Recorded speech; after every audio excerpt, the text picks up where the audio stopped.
아멘. 오늘 이 자리에 오신 여러분을 진심으로 축복합니다.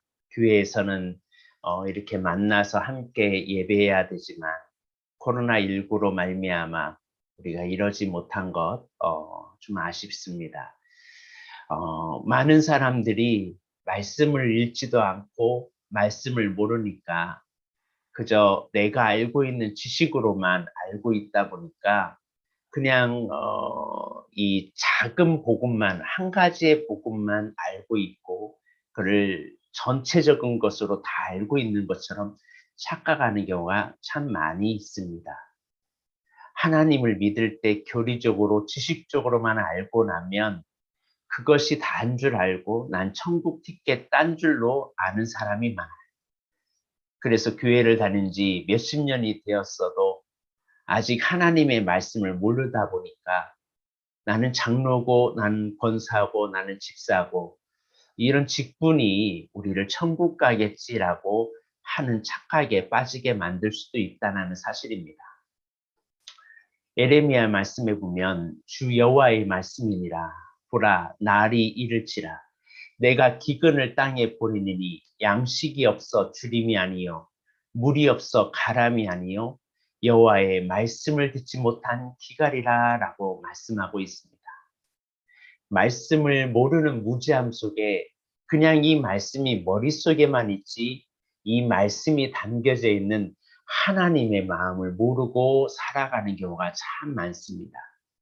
시편에 보면 복 있는 사람은 말씀을 주야로 묵상한다고 말씀합니다.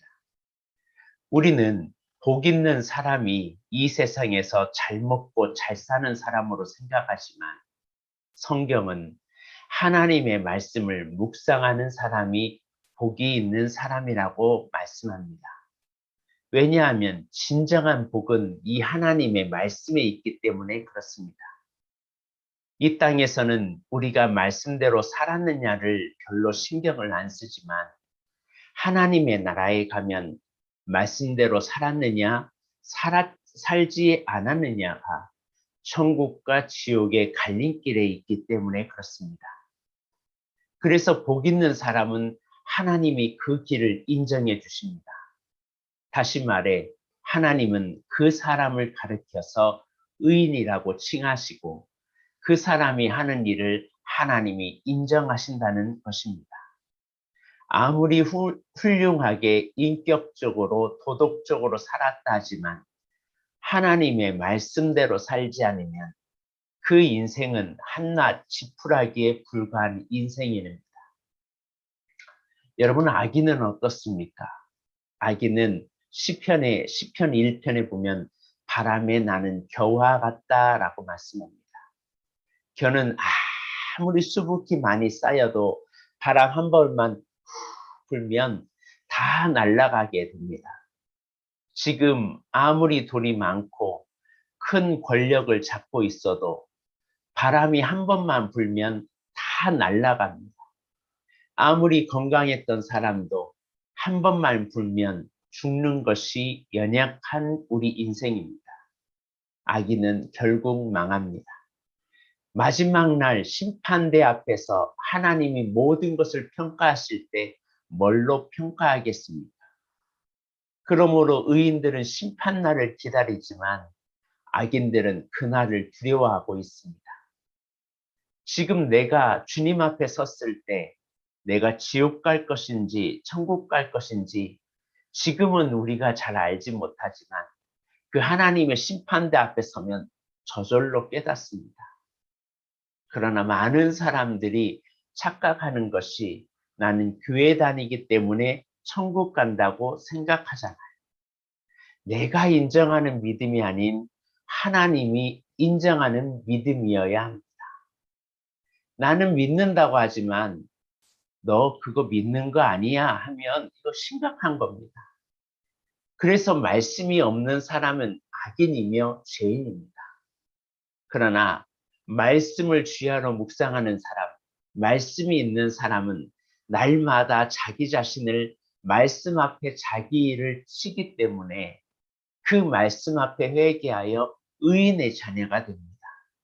즉 하나님의 길을 걸어간다는 사실입니다.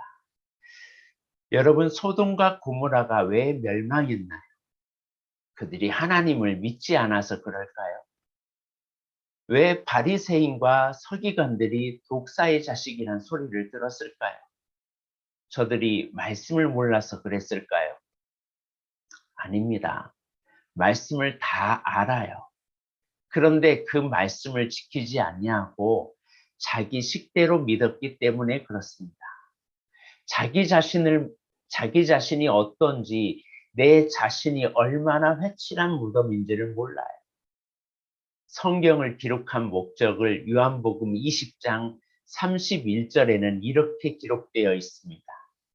오직 이것을 기록함은 너희로 예수께서 하나님의 아들 그리스도이심을 믿게 하려 하며 또 너희로 믿고 그 이름을 힘입어 생명을 얻게 하려 함이라. 성경을 기록한 목적을 하나님의 아들 예수 그리스도이심을 믿기 위해서, 또 성경을 통해서 그 이름을 힘입어 생명을 얻게 하기 위해 성경을 썼다라고 말씀합니다. 여러분, 성경만 우리가 예수님만 믿으면 서신서들은 필요가 없는 겁니다. 그런데 서신서를 통해서 우리가 성경이 왜 필요한지, 왜 성화가 필요한지를 성경은 너무나 적나라하게 기록되어 있습니다. 그래서 요한계시록에 이 예언의 말씀을 읽는 자, 듣는 자, 그 가운데 기록한 것을 지키는 자는 복이 있다라고 말씀하고 있다는 사실입니다. 마지막 요한계시록 마지막 끝에서는 뭐라고 말하고 있는지 여러분 잘 아시잖아요. 만일 누구든지 이 두루마리 예언의 말씀을 제하여 버리면 하나님이 이 두루마리에 기록된 생명나무와 및 거룩한 성의 참여함을 제하여 버리시리라 말씀하고 있습니다. 오늘 아까 읽었던 본문을 보십시오. 여러분, 누가 반석 위에 집을 지은 사람이라고 말씀합니까? 반석 위에 집을 지으려면요, 많은 시간과 노력과 물질과 정성이 필요합니다.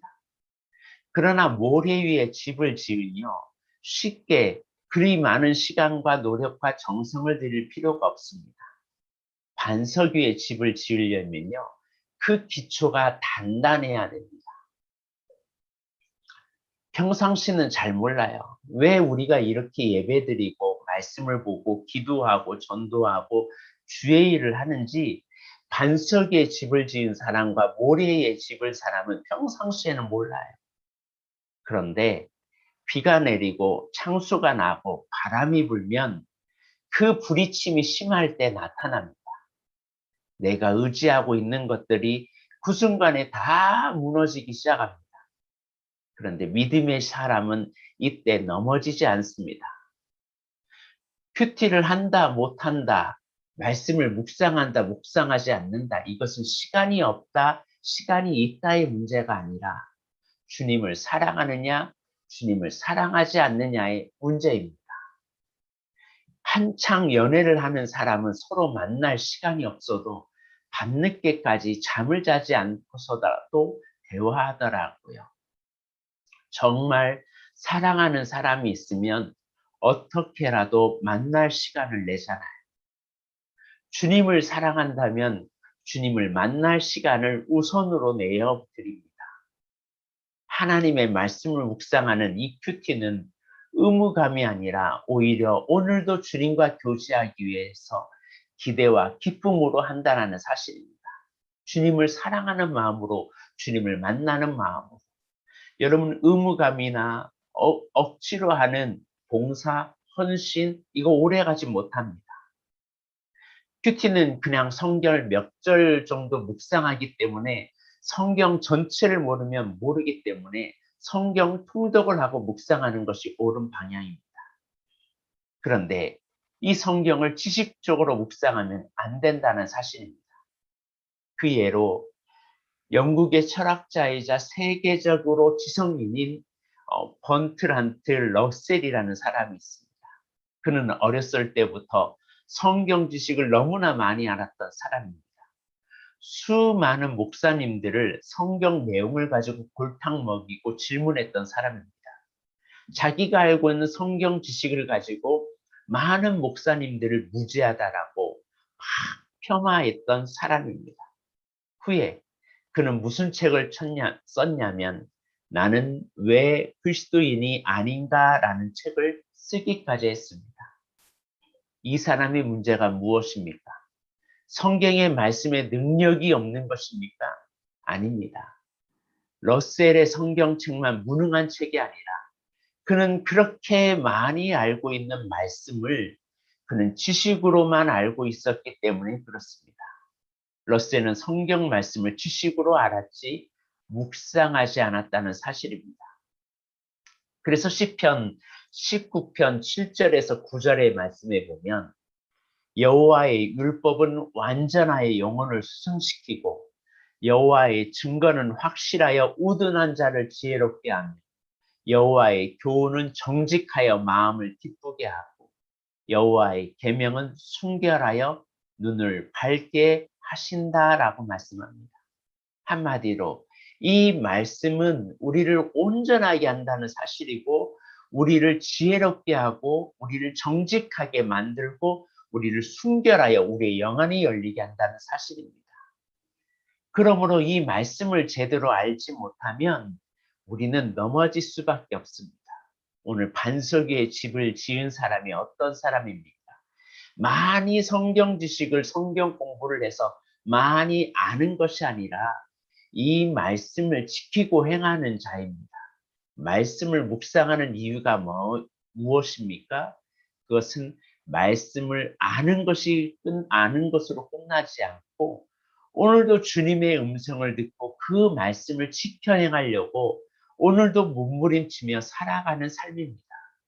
이제 내일부터 큐티하는 법에 대해서 이론적인 부분은 오늘까지 하고 내일부터는 실제적으로 큐티를 어떻게 할지를 말씀을 나눌 겁니다. 실제적으로 큐티를 하면서 우리의 삶에 왜 내게 말씀이 필요한지가 오늘 지금까지 말씀을 나눴습니다.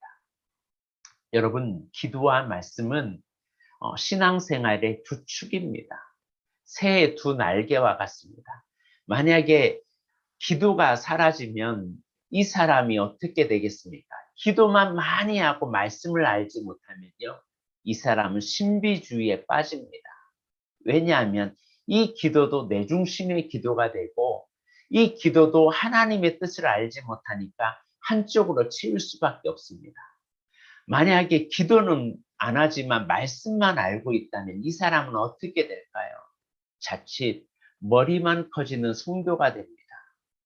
기도와 말씀이 같이 갈 때 하나님의 뜻대로 살지 못하는 내 모습을 회개하고 오늘도 나를 쳐서 죽기까지 주께 복종하면서 오늘도 주님의 은혜 앞에 살아가는 겁니다. 그래서 디모데후서 3장 16절과 17절에 모든 성경은 하나님의 감동으로 된 것으로 교훈과 책망과 바르게 함과 의로 교육하기에 유익하다.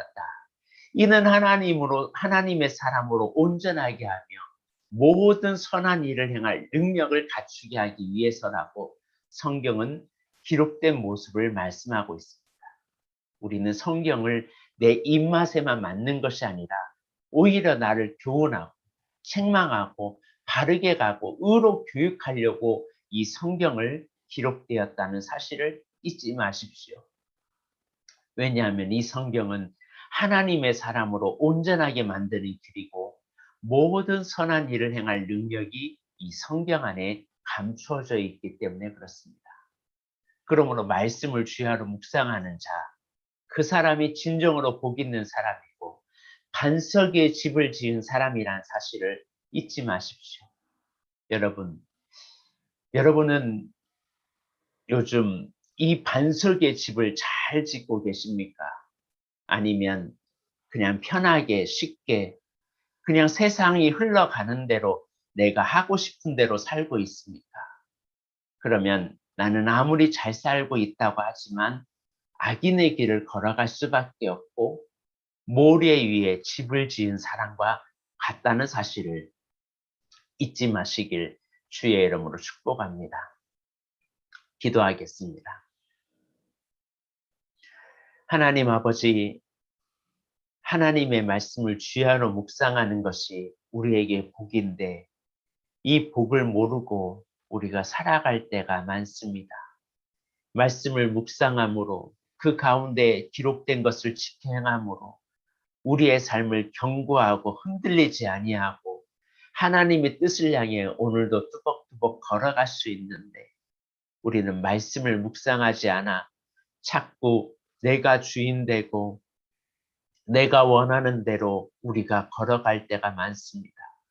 그러다 보니 교만하게 되고 우리가 내 뜻대로 살려고 하는 아집과 고집이 있어 우리 안에 아직도 미움과 시기와 질투와 사랑하지 않는 마음이 우리 안에 넘침을 고백합니다.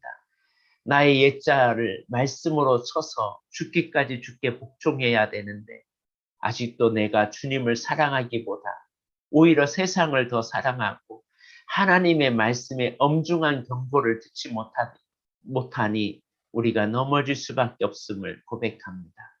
하나님, 날마다 주야로 말씀을 묵상하게 하여 주시고 이제 큐티하겠다고 말씀을 묵상하겠다고 결단하여 우리 영혼을 수생시키는 거룩한 주의 자녀들 되게 하여 주옵소서.